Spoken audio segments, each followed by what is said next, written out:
Backstage Pass, Institute of Gaming. For more details, contact 7093965965965. అమ్మ ఈ sentiment అనేది యూజువల్గా మీరు షూటింగ్ చేస్తున్నారు, సినిమాలో ఉన్నారు, ఆ రోజు క్యారెక్టర్ ఉంది అనుకుంటే మీరు కెమెరాకి దండం పెట్టుకోవచ్చు. బట్ ఇంటర్వ్యూ అప్పుడు కూడా చెప్పులిప్పి మరీ కెమెరాకి దండం పెట్టి కూర్చోవడం అంటే ఇది ఎందుకు చెప్పాలంటే ఎందుకంటే కెమెరా అన్నది మనం ఎవరు అని చూపించే ఒక అద్దం లాంటిది. మనకి తిండి పెట్టేది ఏది? మన వృద్ధి, అది మనకి దేవుడు. మనం ఇవాళ కడుపు నిండా తింటున్నాము, మన శాంతిగా ఉన్నాం, చేతి నిండుగా డబ్బు వస్తుంది అంటే అది 5 రూపాయలు 10 రూపాయలు వస్తుందంటే ఎవరి వల్ల వస్తుంది? ఇప్పుడు నేను సుధా అనే ఒక మనిషి తెలియడానికి కారణం ఏంటి? కెమెరా. ఈ కెమెరా ద్వారా ఈ సుధాన్ని లక్షలాది మంది చూస్తున్నారు. ఆ ప్రేమను నేను పొందేటప్పుడు మన దేవుడు అదే కదా. దేవుడికి దండం పెట్టకుండా మనం చేస్తామా? అమ్మనే పిలుస్తాం, నాన్ననే పిలుస్తాం కదా. నాకమ్మ. ఎంత బాగా చెప్పారమ్మా, ఎంత గౌరవము, భక్తి, ఎట్ ది సేమ్ టైం భయము ఉంది, అన్నీ ఉన్నాయి. ఒక కెమెరా అంటే, ఒక వృత్తి అంటే చాలా క్యాజువల్గా ఒక సెలబ్రిటీ స్టేటస్ వచ్చింది. మనం సినిమాలో యాక్ట్ చేసాము, 1000 మూవీస్ చేశారు, సౌత్ ఇండియన్ లాంగ్వేజ్ అన్నీ చేశారు, హిందీ చేశారు. ఇన్ని చేసిన తర్వాత చాలా క్యాజువల్గా వచ్చి కూర్చోవచ్చు, ఇలా ఇంటర్వ్యూ చేసేసి వెళ్ళిపోవచ్చు. ఇవన్నీ కాకుండా నాకు నిజంగా అమ్మ నాకు చూడగానే యాక్చువల్గా సుధమ్మ గారు అనగానే నిండుగా ఇలా బొట్టు పెట్టుకొని కూర్చుంటారు, ఇవన్నీ అనే ఉంటాయి. బట్ ఈరోజు వెరీ ఫస్ట్ టైం అనుకుంటాను మిమ్మల్ని నేను కెమెరా ముందు ఇలా తిరునామంతో చూడడము అనేది. చాలా చాలా ట్రెడిషనల్గా అయిపోయింది కదా, దర్శనం అయిపోయింది కదా అని అలా వెళ్ళిపోలేదు, అలా కెమెరా ముందుకు కూడా రాలేదు. యాక్చువల్గా తుడి చేయాలి, లేకుంటే రెగ్యులర్ మేకప్ ఉండాలి, అలాంటిది కూడా లేదు. బాగా నరనరానా ఉందా? నిజమ్మా. ఎందుకంటే ఇప్పుడు స్వామివారు ఆశీస్సులు పొంది కింద దిగాను, మీ అందరికీ ఆ వైబ్రేషన్ ఇవ్వాలి. అవును. అంటే ఇప్పుడు బొట్టు అన్నది ఆయన నాలో ఉన్నారు, నాతోనే వస్తున్నారు. అలా అన్నప్పుడు నన్ను నడిపించేది ఆయనే కదా, ఆ తల్లి స్వామివారే. అలా అన్నప్పుడు వాళ్ళ కోసం పెట్టుకున్న బొట్టుని ఎందుకు తుడవాలి? మన ట్రెడిషన్ని మనం చిన్నప్పటి నుంచి అమ్మ నాన్న బొట్టు పెట్టుతున్నారు, ఏదో తెలియకుండా మనం తుడుస్తాం. కానీ తెలిసి తప్పు చేయకూడదు. ఒక వయసు వచ్చిన తర్వాత మనది అన్నది ఉంటే వాళ్ళు నేర్పించింది మనం చెయ్యాలి. నిజంగా. ఇప్పుడు ఇది ఒకళ్ళని సించపరచడానికని చెప్పట్లేదు. కొన్ని మనం వాళ్ళు ఉన్నారు, వాళ్ళు బొట్టు పెట్టుకొని వాళ్ళది వాళ్ళ నమ్మకం, ఆ సంప్రదాయాలు వాళ్ళ సంప్రదాయం, వాళ్ళ కల్చర్ అది. ఇప్పుడు మనం కల్చర్, నేను పుట్టి పెరిగేటప్పటికి మా అమ్మ నాన్న ఎలా నేర్పించారు, ఆ వాతావరణంలోనే ఉన్నాను కాబట్టి తప్పులేదు, అలాగే ఉండాలని. ఇంకోటి, ఇందాక మీరు చెప్పినట్టు నేను తిరుపతి నుంచి వచ్చాను, కొండ మీద నుంచి వచ్చేటప్పుడు ఆయన పవర్ని నేను తీసుకొస్తున్నాను, నాతో పాటు ఆయన వస్తున్నారు. అలా అన్నప్పుడు అది ఎందుకు తుడవాలి? నేనుగా ఉండాలని కోరుకుంటాను. అందులో కొండ మీద స్వామివారు ఉంటే కింద అమ్మవారు ఉన్నారు కదా, తల్లి ఉన్నారు, అలాగే ఉంటుంది కదా. ఫస్ట్ మీరు వెళ్ళేటప్పుడు కూడా ఇక్కడ అమ్మవారి దర్శనం చేసుకుని తర్వాత స్వామివారి పైకి వెళ్ళావు. యూజువల్గా చాలా మందికి అది తెలియదు.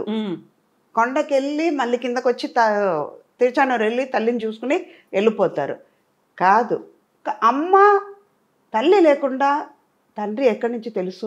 సృష్టి లేదు, విశ్వం లేదు. అమ్మ తండ్రిని చూపిస్తున్నారు, తండ్రి అన్నదమ్ముళ్ళని చూపిస్తున్నాడు. ముందు కళ్ళు తెరవగానే ఎవరిని చూస్తుంది? బిడ్డ అమ్మనే చూస్తుంది. ముందు మాట వచ్చేది మా. అది ఏ భాష అయినా, లోకంలో ప్రపంచంలో ఏ భాషను తీసుకున్నా అమ్మ అనేది మా అంటాం. అలా అన్నప్పుడు అమ్మ ముందు. ఇలా నమ్మే వాళ్ళకి ముందు తల్లిని చూసిన తర్వాత తండ్రిని వెళ్ళి దర్శనం చేసుకోవాలి. ఇంకోటి, మా అమ్మ నాన్న, మా పెద్ద నాన్న, మా అమ్మమ్మ నాన్నమ్మ వాళ్ళు చెప్పిన మాట ఏంటంటే, తల్లిని చూస్తే స్వామి వారి రాత్రి తల్లిని చూడ్డానికి వస్తారు కదా. ఎంతమంది భక్తులు వస్తున్నారు, అందరినీ అనుగ్రహించిన తర్వాత ఆయన ఒక్క క్షణమైనా అమ్మవారిని చూడడానికి కింద కొండ దిగుతాడు. అప్పుడు ఈవిడ చెప్తారంట, స్వామి పిల్లలు వస్తున్నారు, ఇంతమంది పిల్లలు నా దగ్గరికి వచ్చారు, నా కోసమైనా నువ్వు చెయ్యాలి కదా, ఈ పిల్లలు నిన్ను చూడ్డానికి కూడా పంపిస్తున్నాను లెక్క చెప్తారంట ఆవిడ. ఓ ఎంతమంది నా దగ్గరికి వచ్చారు, పిల్లలు అందరూ వస్తున్నారు, జాగ్రత్తగా వాళ్ళకి దర్శనం ఇచ్చి వాళ్ళని కాపాడాలి స్వామి అని అమ్మ లెక్క చెప్తుంది. మామూలుగా మన ఇంట్లో ఏదైనా ఒక ప్రాబ్లం వస్తే ఎవరికి వెళ్ళి చెప్పుకుంటాం? ఫస్ట్ అమ్మకి. ఒక నాన్న కొట్టినా, అన్న కొట్టినా, తమ్ముడు కొట్టినా, అక్క కొట్టినా అమ్మా అంటాం. అదే కదా ఇక్కడ. ఆవిడ లోకానికి తల్లి కదా, ఆవిడ వెళ్ళి చెప్తుంది. యాక్చువల్గా నాన్న దగ్గర నుంచి మనకు అనుకున్నటువంటి రిక్వెస్ట్లో డిమాండ్లో ఏదైనా కానీ నెరవేర్చడానికి కూడా అమ్మ వెళ్ళి చెప్తే తప్ప కాదు అనేది ఉంటుంది కదా. కావాలన్నా కూడా అమ్మ నాన్నకు చెప్పు అని అమ్మ దగ్గరికి వెళ్తాం. మిమ్మల్ని అమ్మ అమ్మ అమ్మ అని పిలవడం మామూలుగా కాదు. ఆల్మోస్ట్ ఇప్పుడు ఈ సినిమాల్లో మెజారిటీ అంటే 900+ అమ్మ క్యారెక్టర్లే కదా. ఎలా అనిపిస్తుంది అమ్మ గురించి మనం ఇంత మాట్లాడుకున్నప్పుడు? మిమ్మల్ని ప్రతి ఒక్కరు అమ్మ అని పిలవడమే కాదు, అమ్మ అని చూస్తున్నప్పుడు అది కూడా వెరీ ఎంగేజ్లోనే మీరు అమ్మ అయిపోయారు. వదిన, అక్క, వీళ్ళు హీరోయిన్లు వీళ్ళందరికంటే క్యారెక్టర్ ఆర్టిస్టుల కంటే కూడా అమ్మ. ఎలా అనిపిస్తుంది ఆ ఫీల్? చాలా గర్వంగా ఉంటుంది. లోకంలో ఇంతమంది పిల్లలా నాకు అన్నట్టు అనిపిస్తుంది. ఒక్క సంతోషం, నా పిల్లలు నన్ను అమ్మని పిలిచేది ఇంట్లో మాత్రమే. ఏదైనా అవసరం వస్తే అమ్మ ఇది మా అమ్మ అంటారు. ఆప్యాయత, ప్రేమతో మనకి కావాల్సిన మనిషి అని హృదయపూర్వంగా పిలుస్తున్నారు కదా. బయట వాళ్ళు అమ్మ అన్నప్పటికీ ఎంత ఆనందంగా ఉంటుందో. ఇవాళ మార్నింగ్ నాకంటే పెద్ద ఆయన, నేను క్యూలో నించుంటున్నాను అన్నమాట. ఆ బ్రేక్ దర్శనం క్యూలో నించునుంటే, ధ్వజస్తంభం దగ్గర నించునుంటే నాకంటే పెద్ద ఆయనకి 80 పైనే ఉంటుంది.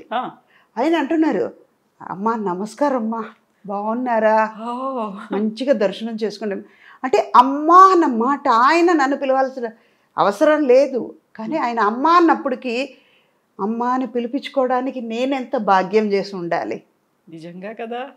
మన పిల్లలకి మన అమ్మ అన్నప్పుడు బయట వాళ్ళు పిలిస్తే ఎందుకు అమ్మ అవ్వలేము? ఎవరిని అంతమందిని అమ్మని పిలవలేము. ఎవరు పడితే వాళ్ళని అమ్మని పిలవలేము. అక్క అనొచ్చు, ఆంటీ అని ఇప్పుడు ఈజీగా వస్తుంది. అమ్మని ఎవరిని పిలవలేము. అది ఎవరికో కొంతమందికి వస్తుంది. అలాగే కన్నమ్మ గారు, సావిత్రి గారు, తర్వాత జమున గారు, వీళ్ళందరూ, సుజాత గారు, అన్నపూర్ణమ్మ గారు, వీళ్ళందరూ అమ్మ అయిన తర్వాత నేను ఆ కేటగిరీలో ఉన్నానంటే గర్వమే. అది కూడా ఒక లాంగ్ రన్, మామూలుగా లేదు ఇలా అనేసి చెప్పొచ్చు. కాలర్ ఎగలేం కాబట్టి చాలా ఆనందం కాదండి. ప్రతిసారి ఆ క్యారెక్టరు సుధమ్మ, అమ్మగారి క్యారెక్టరు మీ దగ్గరకు వచ్చినప్పుడు వచ్చేటువంటి రియాక్షన్స్ ఎలా ఉంటాయి? ఇందులో కూడా అమ్మేనా, ఈసారి ఎవరికి అమ్మను అవుతున్నాను, ఎంతమంది నాకు పిల్లలు, ఏ హీరోకి అవుతున్నాను, ఇలాంటివి ఉంటాయా? చాలా ఉంటాయి. ఇప్పుడు పిల్లలందరూ ఒక రామ్ చరణ్ అవ్వరండి, జూనియర్ ఎన్టీఆర్ అయినా, మనోజ్ అయినా, వీళ్ళందరూ, తరుణ్, వీళ్ళందరూ నేను చూసి పెరిగిన పిల్లలు కదా. నా కళ్ళ ముందు చిన్న చిన్న పిల్లలు అలాగే ఆడుకునే పిల్లలు వాళ్ళ హీరో అయ్యారు, వాళ్ళకి తల్లి అయ్యేటప్పటికి వాళ్ళతో నేను జోక్ చెప్పేదాన్ని, మీరు పెరిగిర్రా నేను పెరగలేదురా, ఇలాగే నా ఏజ్ అక్కడే ఆగిపోయింది. వాళ్ళే పెరిగారు, ఎందుకంటే నేను తల్లి అప్పుడే తల్లి అయ్యాను, తల్లి అలాగే ఉన్నాను, కానీ వాళ్ళే పెరిగి అలాగే పెద్దవాళ్ళు అయ్యారు. అమ్మ అలాగే ఉంది. తర్వాత మెల్లిగా అమ్మమ్మ అయినప్పటికీ కూడా రియల్ లైఫ్లోను అమ్మమ్మ అయినప్పటికి కూడా అమ్మగా మాత్రం అమ్మమ్మ అయినా అమ్మమ్మకి అమ్మమ్మ అయినా కూడా ఇలాగే ఉంటా. నా వయసు 22 ఎల్లదు అలాగే. ఇప్పుడు ఆల్మోస్ట్ 40+ ఇయర్స్ నుంచి మిమ్మల్ని చూస్తున్నాము.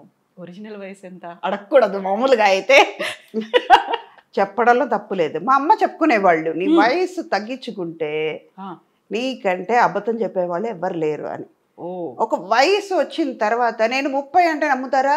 అసలు నమ్మదు. నేను ఈ శరీరంకి వయసు అయ్యి ఉండొచ్చు, నా మనసు నా హృదయంకి 22, కానీ నా వయసుకి 61.